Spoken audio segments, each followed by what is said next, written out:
Welcome to the Women in Vinyl podcast with Jen DiEugenio, founder of Women in Vinyl, and contributor Robin Raymond. This podcast facilitates conversations with those working in the vinyl record industry to educate, demystify, and diversify the vinyl community. Hello, I'm Ariel Loh. I'm guest hosting the next two episodes of the Women in Vinyl podcast. I am one of the co-founders of Trans Music Archive, a nonprofit organization founded to help trans artists press their music to vinyl at no cost to them, as well as building out a physical archive of trans music on vinyl. Vinyl is such a great medium that we're really invested in because it's both so, ancient and future-proof, and we really value physical media as a means of preservation, especially as it is less censorable, less prone to erasure and policing, and exists outside of the heavily surveilled internet and the technology that we currently exist in. And as a marginalized community, this feels really important to us, and we're so happy to be able to be in this position to help folks press more music to vinyl and bring back some of the value of music that's been lost over the years of streaming and low artist payouts and devaluing of music as we know it. So vinyl is very sacred to us, and we're so happy to be here on the podcast to chat with some folks about what vinyl means to us, what vinyl means to us as queer people, as trans people in our community. And I'm really excited to welcome our first guest by the name of Alana to have a conversation about vinyl, specifically vinyl DJing. Alana is a New York-based, Brooklyn-based dance music vinyl collector of 18 years and current resident DJ at Public Records nightclub in Gowanus, Brooklyn. So when were you first introduced to vinyl? Yeah, that's actually a fun question to answer because I'm 35 now, so I actually have memory of being in theater in middle school and in the production of Guys and Dolls. I was in the dressing room at the high school, and it was like the music room when it wasn't the theater dressing room, and I found two copies of vinyl records. One was Hotel California, the Eagles, and the other was Are You Experienced, Jimi Hendrix. And I didn't even have a record player, but I stole them and took them home because I was just fascinated with the record. And then I would have been 17 later on when I went to my first warehouse rave in Brooklyn, New York. And I saw the DJ. It was DJ Odie, who's a very famous New York City drum and bass jungle DJ, who's spinning on 3 turntables, all vinyl, and I was mesmerized and I was hooked immediately. And I had been in bands and stuff, and I went home and sold my guitar that week and bought turntables with the money. I never looked back. So yeah, it was dance music, and it was raves, and it was DJs that got me initially into it, but I was inexplicably drawn to it even before then. So Did you get a chance to play those records ever until after you got the turntables after the rave? I had them on my wall. I had them on my little 7th grade wall as artwork. Yeah. And I don't think I ever played them. They were lost. My parents were divorced, and those were at my mom's house. And my father was the one who still lived in the Bronx. And I was staying with him mostly in the late teen years. So I don't think I ever saw those again. She might still have them in her possession. I do not know. Maybe in her basement or something. But I never got to play them. Did you? What are some of the earlier records you remember buying for yourself after you kind of started diving into this? I tell this story a lot actually, but in the beginning I didn't really know what to buy. I just knew that I wanted to DJ, and this is 2008 ish. You could go on eBay back then and type in DJ vinyl lot, and there would be old DJs from the 90s selling their collection on eBay in random 40 record party packs, and they would be super cheap. It'd be 30 cents a record plus shipping. And they don't do that anymore because Discogs runs everything, and like, vinyl is some of it's worth its weight in gold.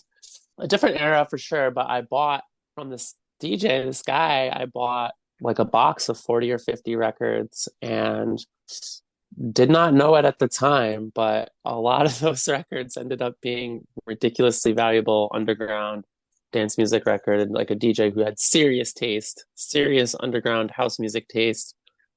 And those were my first few ones. And it was stuff that I still play to this day, like label wise, um like Big Beat, Strictly Rhythm, House Jam, Chicago stuff, New York stuff, tracks, older stuff, like classic house music. That's But the awesome. good stuff, yeah. I remember those eBay days when I was like 15 myself. I was making a lot of like hip hop beats, and I was like very into like Jay Dilla and DJ Premier and Ninth Wonder. And I was also buying those eBay lots with like 70s, 80s like soul records. Because we didn't have a record store near us growing up, so I like would buy those and like would flip those samples. Unfortunately, I do not know where those records are now. But yeah, the eBay days when you could just buy like a lot of 30 and it just like arrives in some like crusty cardboard box to your front door. Yeah, it was amazing. And you know what? That box, that initial box of 40 records, there was at one point when I was like 25, I did cull my collection because I just had too many records to fit in my apartment at the time. And I threw out a bunch of stuff that I was like, this doesn't fit my taste. And I did throw out probably like a third of the records I got from that guy. And I regret it because I came to understand later that like all of it was probably I can't even remember what I threw out, but the ones that I didn't, I still play today. This is like timeless house music. That's great that those records have been with you the whole time. I love how like the longevity of vinyl as a format. You know how it can have so many lives. It can be passed down from this person who's getting rid of their collection to you, and then you're playing it, at the nightclub over a span of, how long have you been DJing in New York? So I bought those turntables with my guitar money, like I said. And then I promptly went to university in Buffalo, New York. But I never really was interested in my studies. I kind of just like was instantly trying to find raves and parties up there and connected with like-minded people. And we started throwing our own raves and our own parties. So I was DJing pretty quick.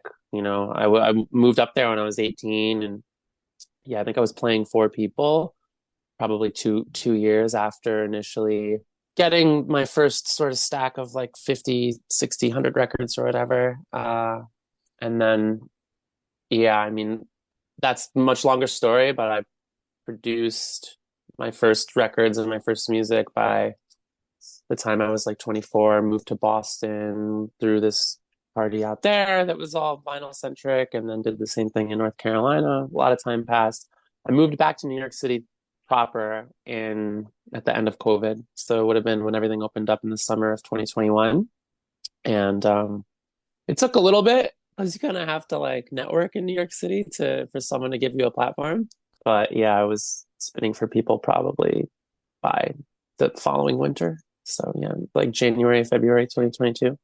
Yeah, that's awesome that, again, this vinyl can have so much life and have given so much music to people, that you've just been playing it for so long to all these different crowds in all these different cities through different chapters of your life. And like, Yeah. obviously the listeners we're all here for vinyl, but it's like, I'm just always so in love with that. It's so romantic that like this one piece of music can just live so many lives in this, physical realm. Why is vinyl important to you? Like nowadays, it's like so easy to walk around with a USB and plug into some CDJs and spin. Like, what makes it worth like the effort of collecting, maintaining, bringing around a case of records, and like obviously there's a different feel to it. Like, you wouldn't be able to just spin the same exact set. Like you would be, but you wouldn't be able. It wouldn't be the same, right? Like doing the same set on a CDJ versus vinyl. What makes that like worth it to you? I don't think it would be the same. And there's a whole lot to say about that question from different angles. But on a broad level, what makes it important to me is that, house music is gay music, it's trans music, it's queer music. It was invented by us, it was initially for us. And, vinyl is deeply tied. The culture of record collecting and record spinning is deeply tied to the culture of house music and techno music itself. And so for me, it's an archival thing, partially, because, I think a lot of records over the years, especially dance music singles and stuff that DJs were playing, have ended up in landfills one way or another, which is heartbreaking and devastating to me.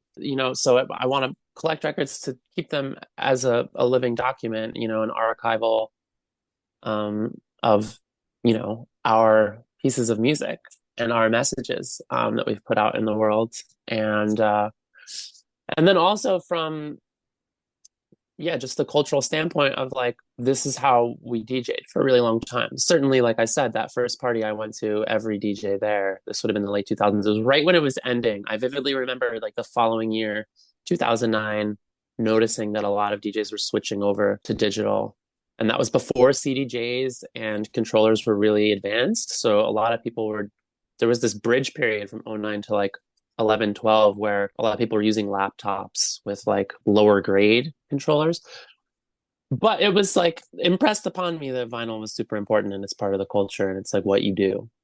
So I want to keep it alive because it's meaningful, it's tactile, and it's like the records have lives. Like you kind of alluded to this earlier, but they go from owner to owner and they go from party to party, from state to state, from country to country. And if you want to get witchy about it, like I do, they absorb the energy of the places that they're with and the people that own them and the people that play them. There's queer joy imbued from the dance floor into the record. And if you want to get scientific about it, literally the sweat from the ravers condenses in the air and then settles into the groove. So you actually have the DNA of the dance in I love that. in the grooves of the record. So yeah, I think it's important for a number of reasons, but those are probably the two biggest ones. I love that so much. And like as you said, I feel like, in queer culture and trans culture and, marginalized communities, it's like it feels like being a DJ spinning vinyl, it feels like oral history. It's like feels like you're passing oral history, oral traditions down. And yeah, it has like this different impact. And I love what you're talking about with the DNA of the dance because there's something really different about that. Vinyl at the club versus like, digital, is there like a sonic aspect of it that feels really different for you? Maybe not as a DJ, but as somebody attending an event. Can you tell right away, it's like, oh, this person's spinning vinyl. And does that like hit you different? Like, how does that translate? Yeah, so it does, but it's multiple factors, and I think it might be less out of the DJ's hands at that point and more in the hands of whoever built the sound system at the club. And then more importantly, the sound tech who's working at the club, whether or not they know how to tune the system to pick up vinyl and play it quite well and where to notch, because you're not just letting it all rip, it is EQ'd and it is notched at certain spots to get the warmest, richest sound. And then outside of the sound system and the sound tech, I think it very much matters what DJ mixer you're using, because analog is obviously, that's what vinyl is, full analog signal path. So to use a mixer that switches it to a digital signal is fine, but you are losing some of the richness, the sonic richness and fidelity that you would get out of, say, like a very high quality rotary. For example, like a Yuri 1620 is legendary in the vinyl world for DJs because of the sound it produces.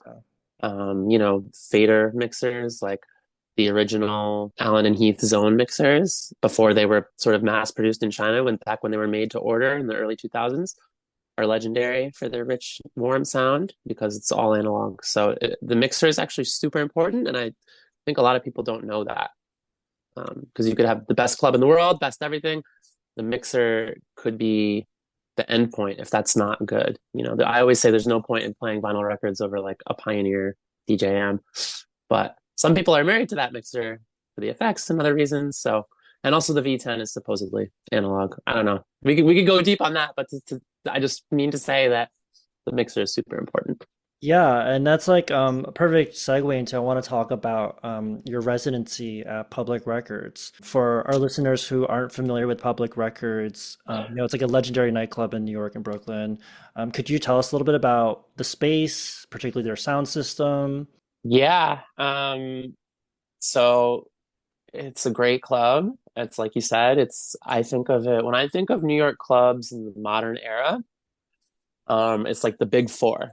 So it's like nowadays, basement, good room, and public records. And those are kind of the main, I think, like big four nightclubs that really are carrying along this culture as I learned it and, the proper way. And, a lot of like clubs don't even have turntables anymore, or don't understand the importance of vinyl or aren't as deep into the culture and the vibe of house and techno, like these clubs are. So they're proper clubs and they all have turntables because they're proper clubs. Mhm. So Public Records came around, I want to say 17 or 18, so it arrived a little bit later than nowadays in Good Room, but it's run by Francis, who is of the group Frank and Tony. They run the record label Scissor and Thread.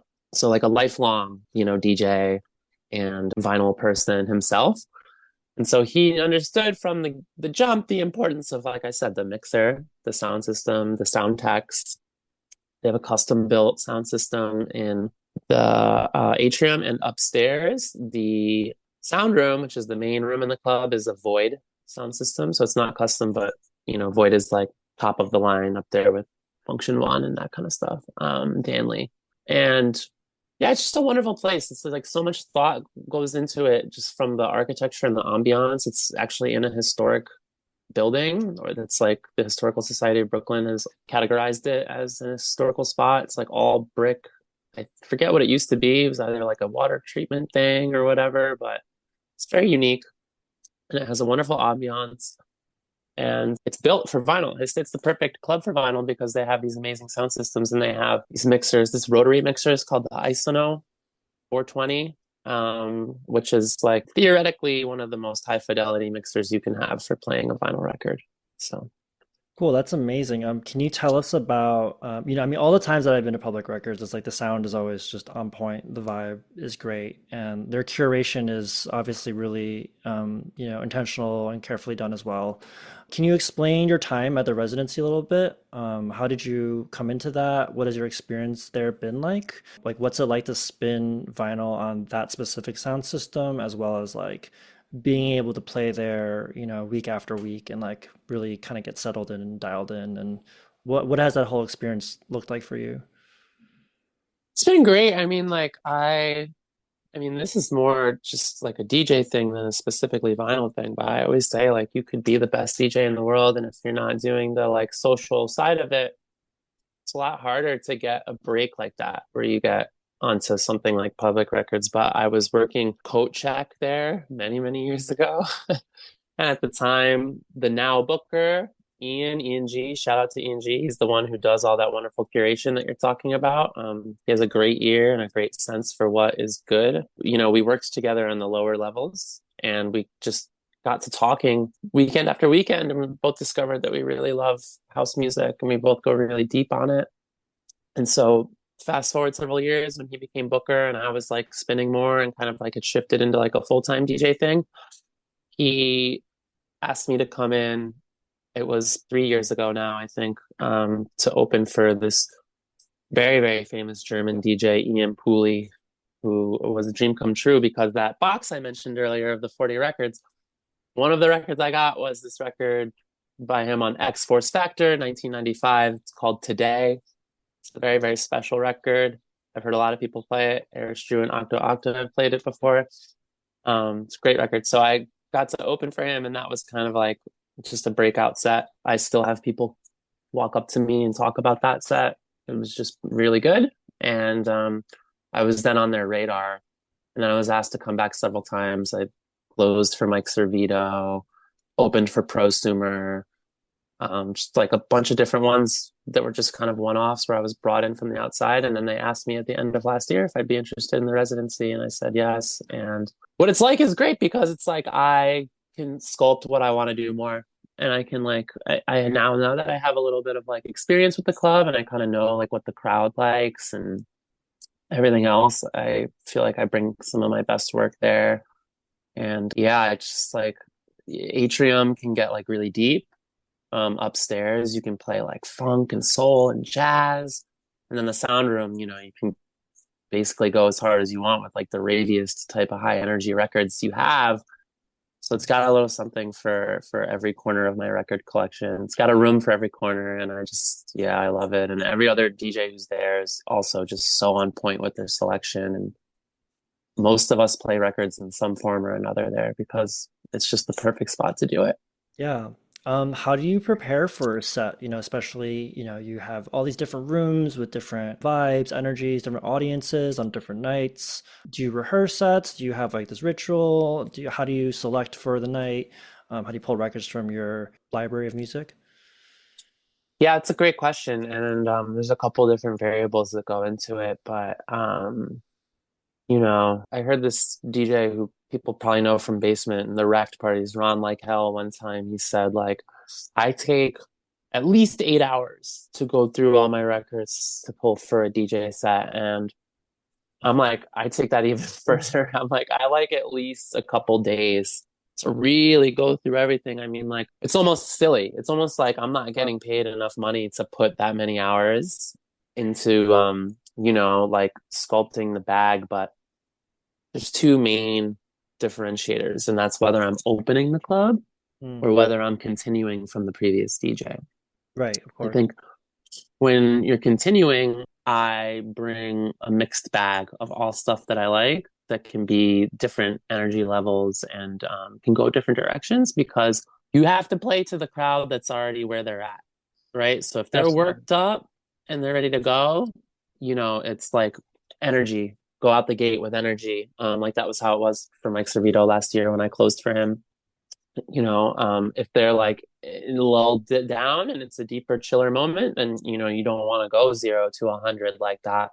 It's unsettling to the listener. So I don't plan any of those transitions. Maybe like a couple, I'll be like, oh, these two records in particular are like perfectly key matched at this speed, and the drums have this wonderful call and response. So maybe I'll make sure that I play this one after this one. Mm. But for the most part, it's not planned at all. Opening, a lot different because when you're opening a nightclub or a rave or even a festival, you are setting the tone, and that's so super important. And I never play like a house record out of the gate when I'm opening a room. It's always either ambient, R&B is a good choice, soul music, funk music, slow boogie, disco, that type of stuff, organically working up to house over the course of, depending how long my set is, like if it's 2.5, 3 hours, usually like 1 hour, I'll be like working it up to house. And so that is almost fully planned down to the like bar sometimes. Wow. Like my first set there ever, which was Ian Pooley, opening for Ian Pooley, the whole set, all 2 hours was planned down to the measure and was rehearsed. So it could go both ways. It really just depends on the situation. That's incredible. Yeah. It's really like coming ready with your tools, and then sometimes you have like this plan you're going to execute on. And sometimes you're just like showing up with all the colors you think you might need, and then you're like throwing it together on the spot, depending on the crowd. Because obviously the crowd is such a factor, right? It's like it's the conversation between the music and the listener, and yeah. There's maybe another thing that I would mention. I don't know if I'll talk about it with Eris and Maya. They probably will bring it up, but like the importance of the storytelling, because a lot of times now, new records that come out will be like individual songs. Like if it's an EP, it'll be like 4 songs. We typically don't get singles anymore. And the singles back in the day used to come with the club mix, right? The dub mix, and then maybe something like the vibe mix or the 4 a.m. mix, and then the acapella. Yeah. And that's a huge part of the vinyl for me, right? Because like if I'm trying to tell a story, send a specific message, because there's a message in the music.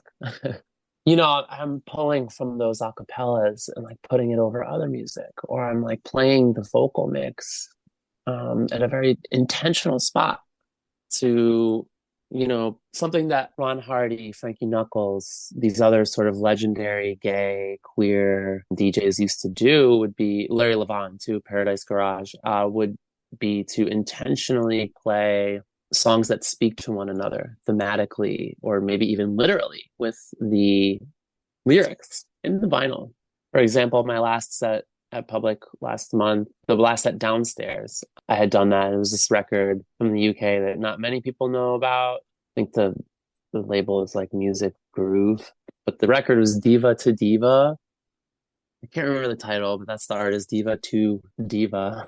And it was like this girl discovering that her boyfriend is cheating on her, and then like she's like talking to her friend, finds out that her friend is the one unwittingly was the one that the boyfriend was cheating on her with, and then they both like turn on him and are like kick rocks. And then the immediate record I mix into that one is Hard Soul featuring Ron Carroll, rest in peace, another Chicago legend, on vinyl, called Back Together, which is like this song of like this guy like apologizing for hurting the woman in his life and doing, in that juxtaposition for cheating on her with her best friend, and it makes so much sense with them together, on top of the fact that they're in the exact same key. Yeah. So yeah, the storytelling is like a huge part of the vinyl for me. We don't even really have lyrics in house music anymore. It's kind of Yeah. sad. I'm trying to bring that back. I have some productions I'm working on this year that I have vocalists lined up for. I'm gonna make some old queer house music the way it used to Yeah. be made. Can you tell us a little bit about your own original music? Yeah, so I have a bunch that I released a long time ago before I transitioned, and I am just sort of strange about everything I did artistically and musically before I Yeah. transitioned, and I don't really want to be associated with any of it, but I had releases on a couple of smaller independent labels, one in Buffalo, and then was on a bigger label. I had a release, the one right before I transitioned was on a bigger label in Chicago, who was run by a somewhat famous DJ out there. And then I stopped making music, and then DJing became such a huge passion for me that I really wasn't focused on making music for a long time. And I had to sell a lot of the gear, blah, blah, blah. But this past like 6, 8 months, I've started buying gear again and I'm making music. And yeah, original music for me is like rooted in tradition because that's the kind of music I like to play. Like, again, it's just like culturally special for gay and queer and trans people, is like this, sort of like diva house sound. It's just Yeah. like so good. And it's specifically tied to New York City and Chicago. Also, that aspect of it to me is important. Yeah, absolutely. As an artist and as a DJ, you're mentioning like vinyl used to be like released a little differently with the different mixes and stuff. If you had your way, like what do you hope the vinyl industry specifically in dance music like this will look like in the future? Yeah, like what could be improved? What do you hope to see labels do? What do you hope to see record stores carry? How can like the vinyl industry really move back into this place where kind of like the glory days of dance music on vinyl. And I don't know if that's to assume that we're not in that right now.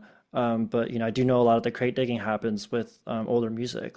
Yeah, so it's tough because you know, cream, cash flows, everything around me, economically speaking, it's tough these days. But like it's tough in America. In Europe, the vinyl culture is still like really strong. We still have DJ based shops, and all this stuff.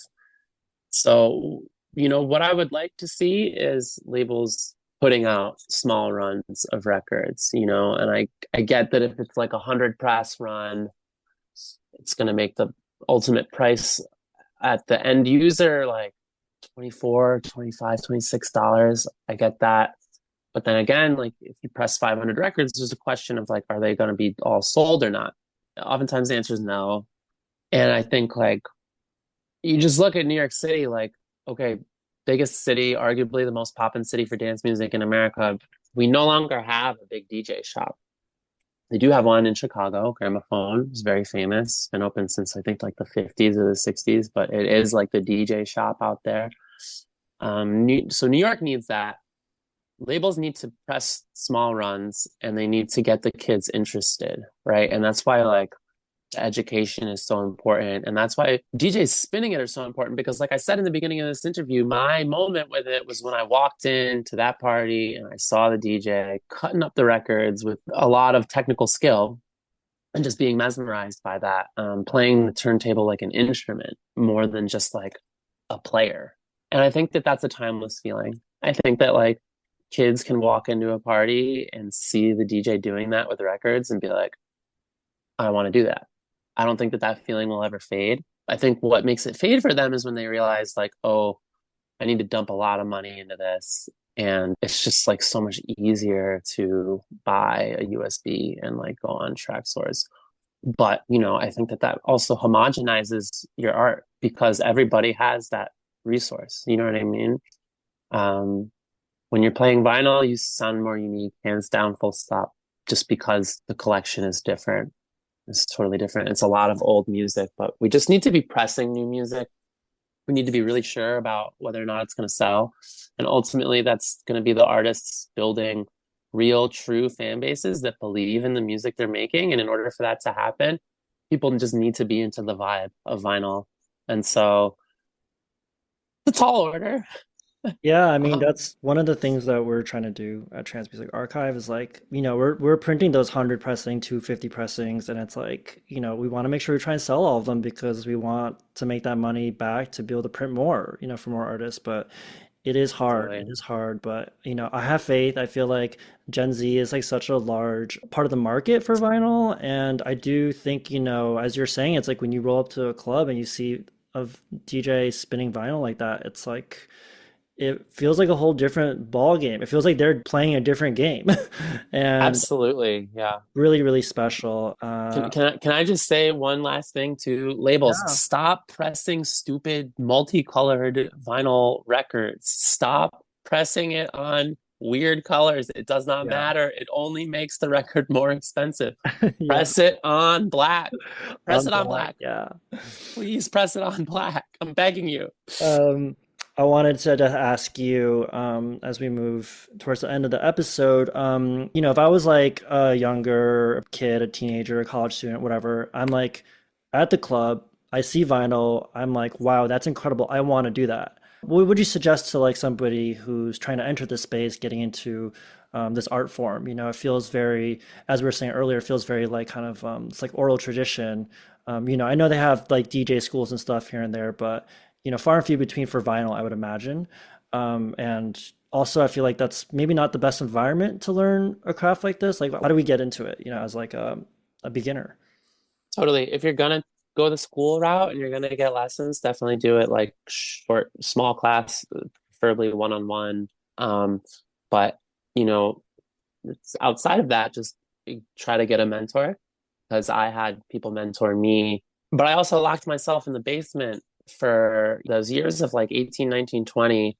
I used to come home from classes at university and lock myself in the basement. I would spin the same 120 records I had, every endless combination for like, no lie, like 5, 6 hours a day. It takes a long time to develop the muscle memory for these like tiny, minute adjustments on the pitch fader that you need to do a long blend on two vinyl records.